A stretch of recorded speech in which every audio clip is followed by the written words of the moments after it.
Hey, how's it going, everybody? This is Kevin. Thanks for joining me again here at Midwest Woodcraft. Today, we're going to be talking fatwood. Now, fatwood, a lot of you already know, is one of the absolute best tinder materials that you're going to find in nature. It does take a little bit of work to process it, but if you're in wet weather, nasty weather, cold, damp conditions, fatwood is definitely one of my go-tos, especially in this area. You may be able to see here, we're in a mixed pine forest. Here we have a young eastern white pine, or Pinus strobus. I've never really had any luck finding fatwood in white pine. Not to say you can't. I've heard guys say they have, and I've actually used it a lot as far as harvesting resin from the tree and things like that to help aid in fire making. Pine branches in general, the small twigs that fall off of the branches are real light, they ignite easy. Really, really good material for getting your initial fire started. But what I wanted to focus on today, you may be able to see back behind me, we have this tree here with kind of a reddish tint to the bark. This is a red pine, or Pinus resinosa. So as the scientific name might lead us to believe, Pinus resinosa, there's going to be a lot of resin in them trees. And that's what I found in my experience, in my area. If I'm looking for fatwood, this is what I'm looking for. Of course, in a lot of areas you have a lot more species, options, as far as species go for harvesting fatwood, but where I'm at, this is pretty much it. So we're going to kind of walk around here a little bit, and we're going to find some. Stick with me.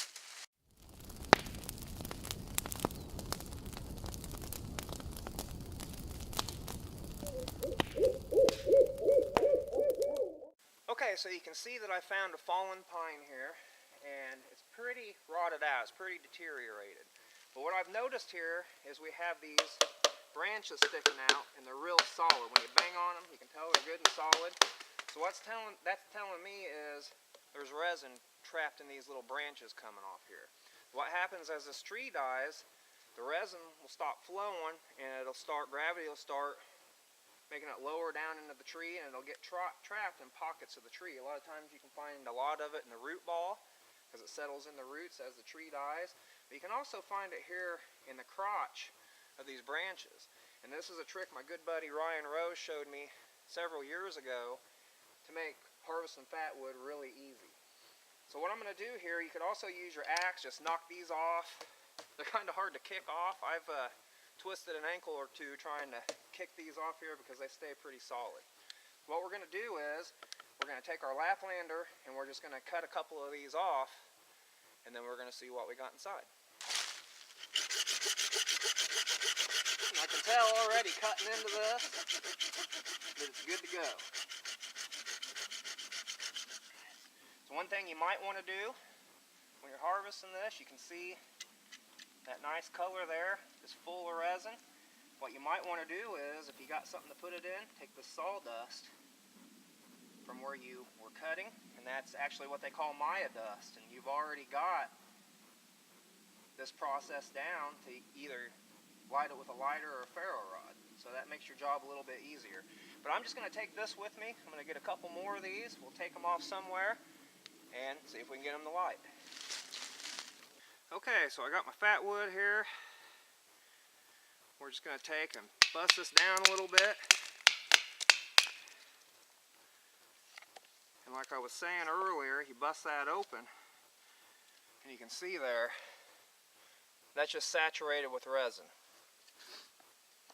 So we're not really going to need all this. A lot of this I'm actually going to take home with me. We're just going to bust this little piece up here, because it'll be plenty enough to do what we're doing.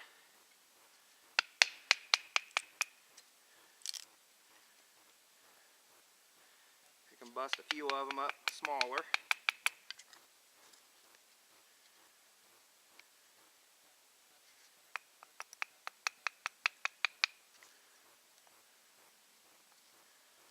Okay. And we're just going to make some curls. Don't have to be nothing fancy, nothing pretty.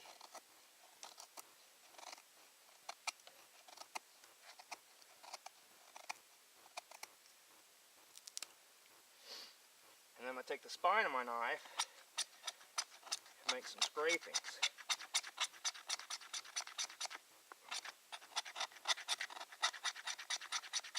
Finer you can break this down, the easier it's going to light with your ferro rod or even your lighter.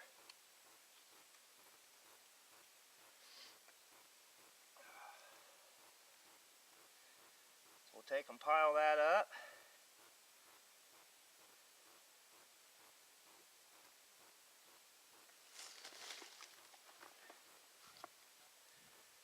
Take our ferro rod.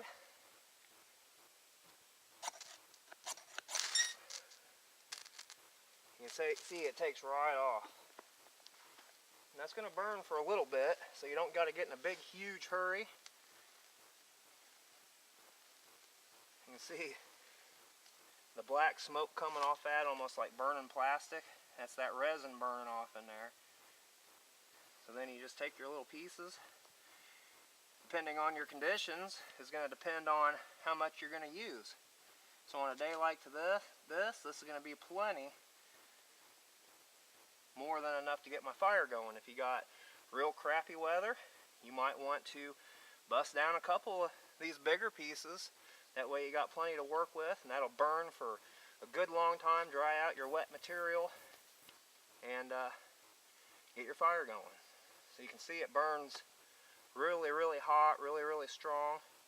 And this is going to work for you even if this stuff's wet. I could dump this in a bucket of water, pull it out, bust it down, and it'd take off just like that. So, pretty good stuff. Well, as you can see there, Fatwood's some awesome stuff. So if you have access to it and you haven't messed around with it yet, get out and grab some, play around with it a little bit. I guarantee you won't be disappointed. As always, I really appreciate you joining me here at Midwest Woodcraft. If you like what you've seen here, click like, hit subscribe, leave us a comment down below. We always really love hearing what y'all have to say. This is Kevin. Hope to see you guys in the woods real soon.